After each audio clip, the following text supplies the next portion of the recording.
নমস্কার minister sir, কেমন আছেন? অভিনব স্যার, তুমি আমাকে ফোন করেছো? তোমার ফোনের জন্য আমি কৃতজ্ঞ। স্যার, এটা কিছু না, আপনি দয়ালু। আমি আপনার কাছ থেকে একটা ছোট উপকার চাইছি। আপনি আমাকে সাহায্য করবেন? তুমি কি করতে বলবে বলো। কিভাবে একজন দরিদ্র ডেলিভারি বয় অভিনব এমন একজন মন্ত্রীর সঙ্গে পরিচিত? কিভাবে মন্ত্রী অভিনবকে জানেন? তিনি কিভাবে একটি পরিচিত ব্যক্তির মতো কথা বলছেন? বড় ব্যাপার নয় স্যার, আপনি এটা সহজেই করতে পারবেন। মন্ত্রী সাহেব, আমি আপনাকে 10 মিনিটে কল দেব। ধন্যবাদ।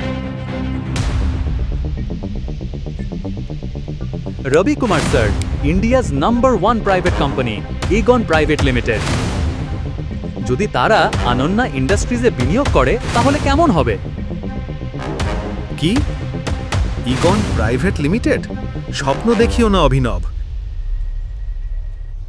তারা আমাদের কোনো সম্মান দেয় না। স্যার, হয়তো আপনি পারবেন না, কিন্তু আমি পারবো। এটা দেখুন। অভিনব রবিকুমারকে একটি সহজ কথা বলল।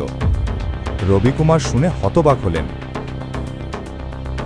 রবিকুমার তৎক্ষণাৎ অভিনবকে কনফারেন্স রুমে নিয়ে গেলেন।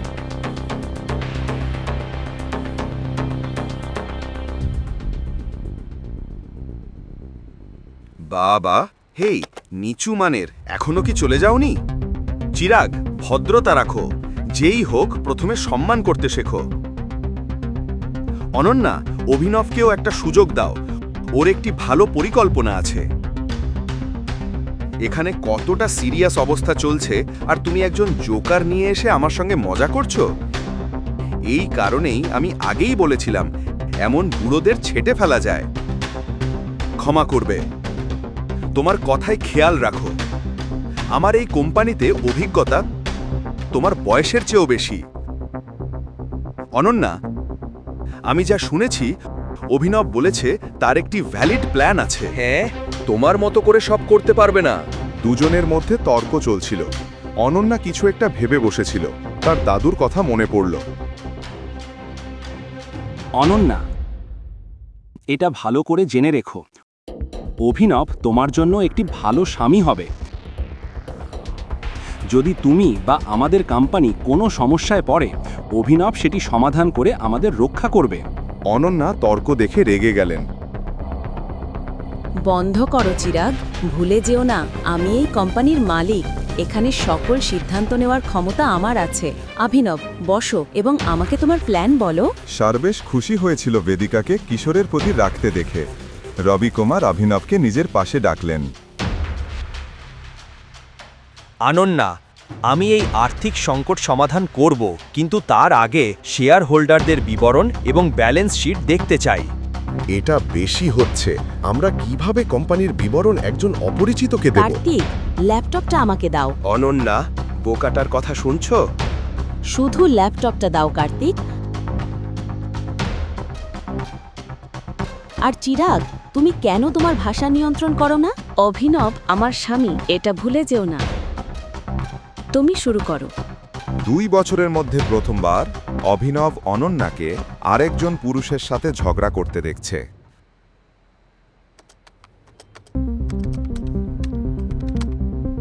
অনন্যা, আমি এই স্টেটমেন্টগুলোতে অনেক অনিয়ম দেখতে পাচ্ছি। আমি দেখতে পাচ্ছি আমাদের বিনিয়োগকারীরা ছেড়ে যাওয়ার প্যাটার্ন। শুধু তাই নয়, আমার ব্যালেন্স শিটে লেনদেন নিয়ে সন্দেহ আছে।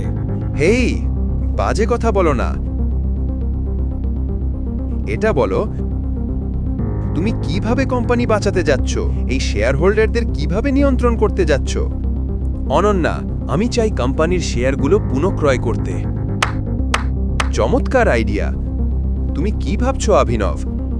তুমি কি ভেবেছিলে আমরা এগুলো নিয়ে আলোচনা করব না? অভিনব, আমাদের কাছে একটা ফান্ড কোথা থেকে হবে? আমাকে একটা কল করতে দাও।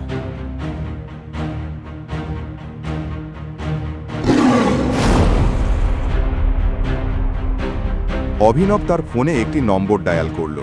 তিনি যে ভঙ্গিতে কথা বলছিলেন তা শুনে অনন্যা সহ সবাই হতবাক। কার্তিক এবং চিরাগ চরমভাবে চমকে গেল। হ্যাঁ মিস্টার রত্না, এখন যা বলবো মনোযোগ দিয়ে শোনো। ইগন প্রাইভেট লিমিটেড ইন্ডাস্ট্রিজকে এখনই অনন্যা ইন্ডাস্ট্রিজে 500 কোটি টাকা ট্রান্সফার করতে হবে। তারপর পাবলিকভাবে ঘোষণা করতে হবে যে ইগন ইন্ডাস্ট্রিজ এবং অনন্যা ইন্ডাস্ট্রিজ একত্রিত হয়েছে। সবচেয়ে গুরুত্বপূর্ণ, এখনই আহুজা কর্পোরেশনের সমস্ত শেয়ার সম্পূর্ণভাবে কিনে ফেলো। ওকে, আমি পরে তোমাকে আবার কল করব।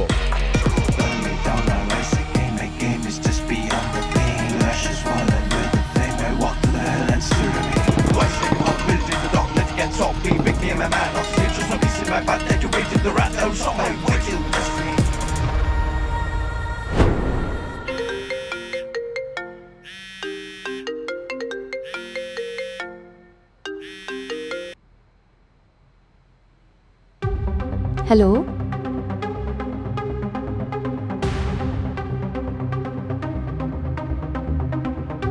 রবি কুমার অভিনবের এই চুক্তিতে খুশি ছিলেন, কিন্তু অনন্যার শকে ছিলেন যে তিনি কোটি কোটি টাকার ব্যবসা পরিচালনা করছেন। তিনি বিভ্রান্ত হয়েছিলেন কিভাবে একজন ব্যক্তি যে হাউসব্যান্ড হিসেবে বসবাস করছে এত চতুরভাবে ব্যবসা চালিয়ে ইগন প্রাইভেট লিমিটেডকে তার কোম্পানির সাথে মার্জ করতে পারল।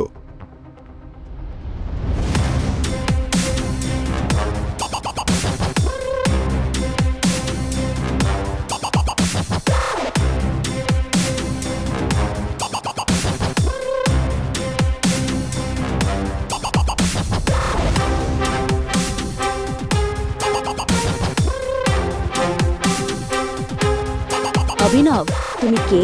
অভিনব অনন্যাকে হাসি নিয়ে দেখল, কিন্তু ওর কাছ থেকে কোনো উত্তর পেল না। দরিদ্র ডেলিভারি বয় সার্বেশ কিভাবে সে দেউলিয়া অনন্যা ইন্ডাস্ট্রিজকে 500 কোটি টাকা বিনিয়োগে সাহায্য করল। একজন মানুষ যিনি পরিবারের জামাই হিসেবে দাসের মতো কিভাবে ভারতের সবচেয়ে বড় কোম্পানিকে ভেদিকা ইন্ডাস্ট্রিজের সঙ্গে মার্জ করালেন। কার্তিক এবং কিশোর কি ভেদিকা ইন্ডাস্ট্রিজকে সরকারি টেন্ডার কাজ চালাতে না পারার কারণ? মন্ত্রী আর সার্বেশের ঘনিষ্ঠতার পেছনে কি রহস্য আছে? পুরো গল্পটি জানতে এখনই পকেট এফএম অ্যাপটি ডাউনলোড করুন, লিঙ্কটি রয়েছে বর্ণনায়।